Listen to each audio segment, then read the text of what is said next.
demolished, they were rebuilt. So what you see today in Ghent was very much influenced or was changed in that time. A lot of buildings from that time. Also the bridge, St. Michael's Bridge. Of course, these three towers here on your left side, which form the logo of Ghent today, they are a bit older than 100 years. The last one, that's the St. Paul's Cathedral. Inside you'll find the painting, The Adoration of the Mystic Lamb. You may have heard about it. If you did not, shame on you. You should check it out. If you have the time, you can go there. It's an impressive painting. The tower in the middle is one you can climb if you want to have a good view on the city, the belfry. The dragon on top, it shows us it's behind right now. It swings, it turns with the wind. To put a dragon on your watchtower is smart because dragons don't sleep. Always somebody there watching the city. The first tower is the St. Nicholas Church. This was the church of shippers and merchants close to the harbor and the market.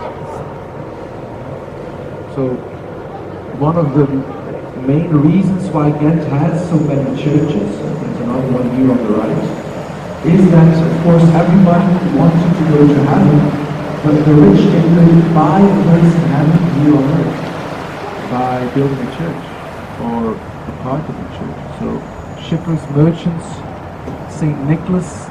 This St. Michael's Church was built by the brewers, and it's a very big one. It's just the backside here. We'll have a better view on it in 15 minutes from now. They were very rich, the brewers, because the quality of water was very bad, so people drank beer instead. The average consumption lie around 240 liters per person a year. Sometimes went up to 300, 400 liters. There are people in Belgium today who still live in the Middle Ages. I know some, I saw some this weekend, it's crazy. And then we have this grey building. This is also the place where we'll be turning for now. For the second part we'll continue here, but now we'll stay in the old center. At the bridge, these buildings are a lot younger, a lot newer, 300 years old maximum.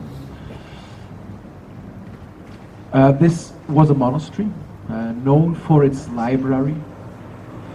About 30,000 books were inside in that time. Talking about the time before the 16th century. This was one of the most important libraries of Europe. But today only a few of the books are left, because in the 16th century, in this part of Europe, Belgium, the Netherlands, Denmark, Germany, there was a religious war in between Catholics and Protestants. The library was unfortunately thrown into the river at that time. 30,000 books, it was enough so the people here in Ghent could cross the river on the books without having wet feet on the other side. In the 19th century, this monastery was empty. Of course, the waterway started here on the left side. It's a canal. Today it's closed, so we'll go there in 10 minutes, you'll see where it ends, but this was made in the 13th century and was the first man-made connection to the sea. It was of big importance to Ghent economy, of course. I'll talk some more about it later. For now we'll take the river. The building here on the left side is the old fish market. So the fish was imported on the canal and then sold here till about 50 years ago. They still sold fish inside. Today the tourist information office is inside. There's a restaurant, the feast hall. Beautiful place to get married, get remarried.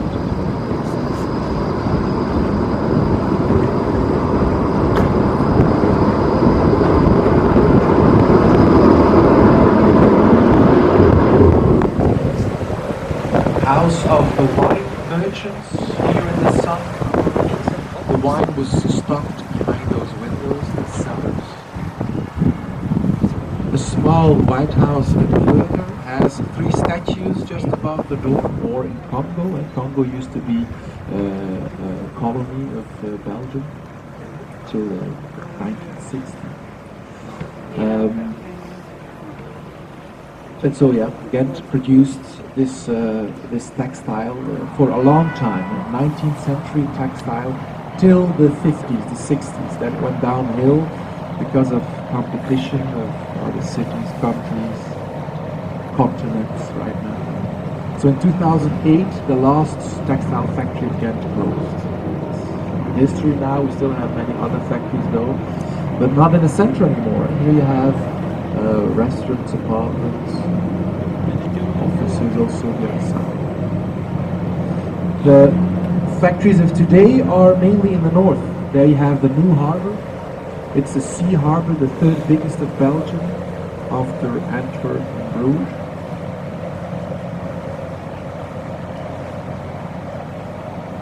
You can see all these factories just next to each other, and this was the case for the whole city center.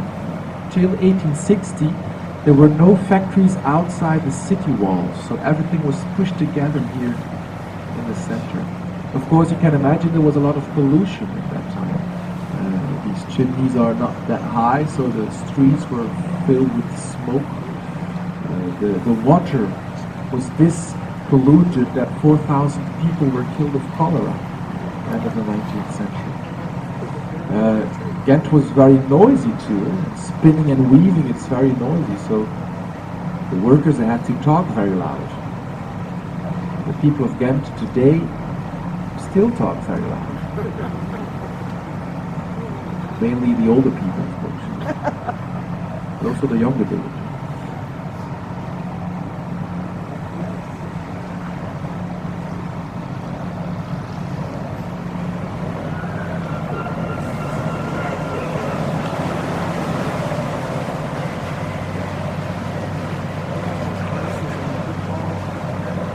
Here on the left side you have a cannon in red called Mad Margaret. She was used only once here in Ghent. The problem was there wasn't a lot of gunpowder in town at that time. So they filled the cannon with everything they had. They rolled in the ball, the cannonball, then they fired it, and the cannonball just rolled out again. And get some battlements next to it. And underneath it there's some window, there are some windows, a gate also.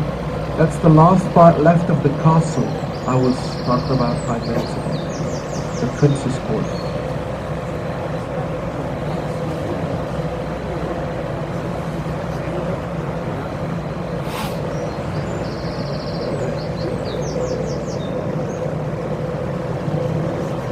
So here you have a better view on the gate itself.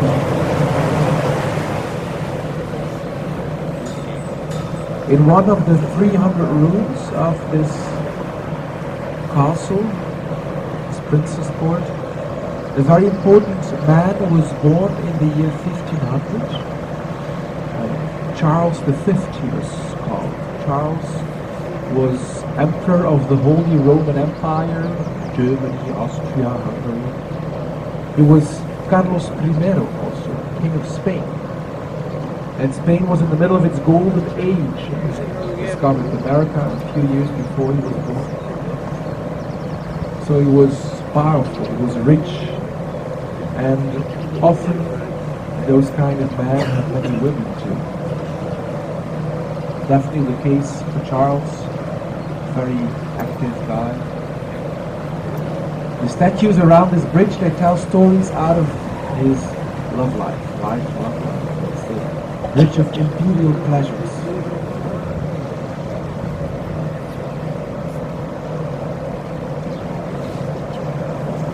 Of course, 4 statues, it's not enough. It's to start. He had about 30 children. 3 of his own wives. He was married to his niece. Good. They say in Ghent he had 17 of his children walking around here and hanging out together. He was not the most attractive guy around, so the money and power must have done their job very well. He was not tall, he was not strong, he wasn't too handsome, he had a chin like this and his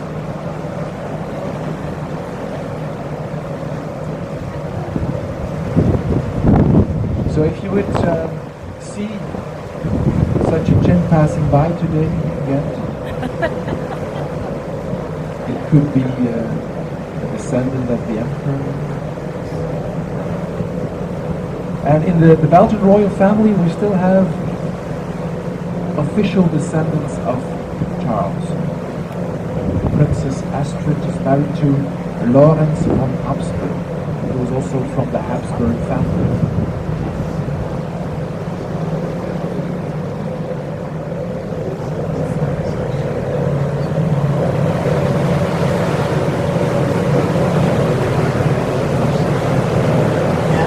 Here, Saint Rita, saint of the hopeless cases.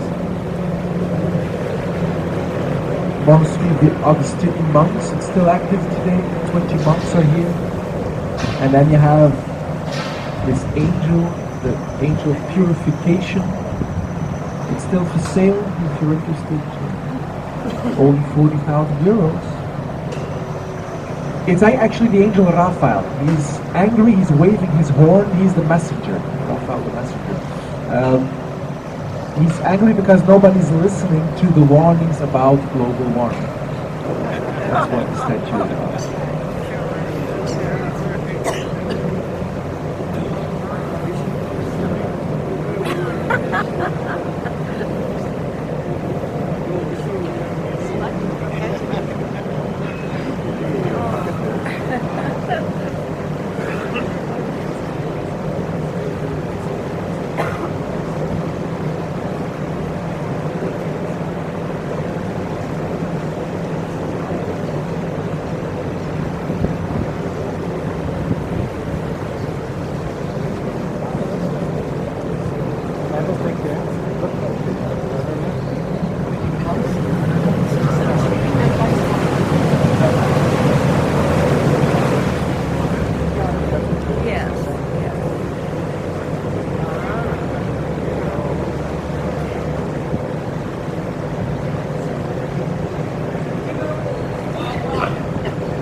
There's a question, what about these houses at the water side?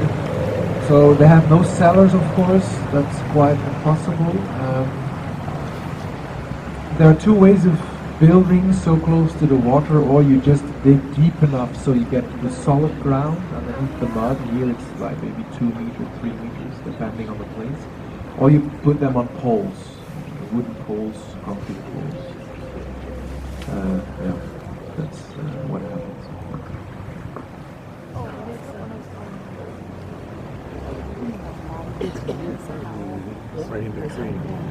This iron, you mean?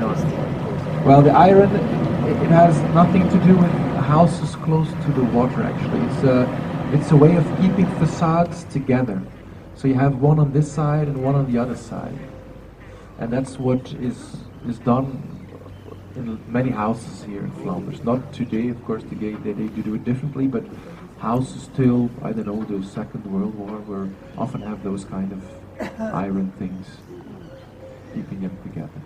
To use in court laws was a big battle. And this battle was fought in the 19th, 20th century. In 1970 the battle was won, or was finished. So right now you can't have any more schools that only speak French here in Flanders. It can be the second language, but not the first. And some politicians in Belgium are still very This is that's one of the things they act very much or react very heavily. One of the reasons why a few years ago it took like almost 2 years to